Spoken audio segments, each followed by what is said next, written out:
Go! And then, ipipress na po siya sa roll press.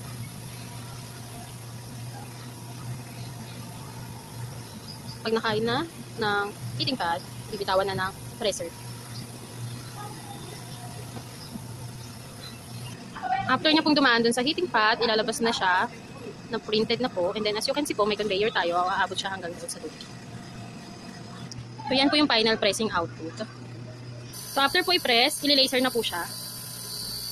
Isi-set up muna sa software. Bali sa laser po natin, as you can see, meron siyang camera dyan sa taas.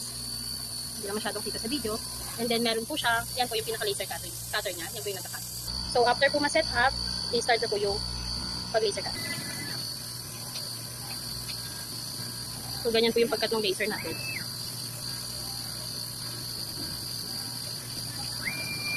So, kung makikita niyo po, nakat na po siya.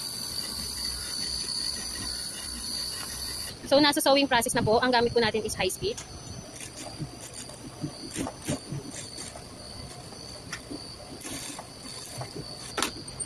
So, bali tapos na po siya tahiin. So, after po ng sewing, ay mag-i-stopping naman po tayo. Go!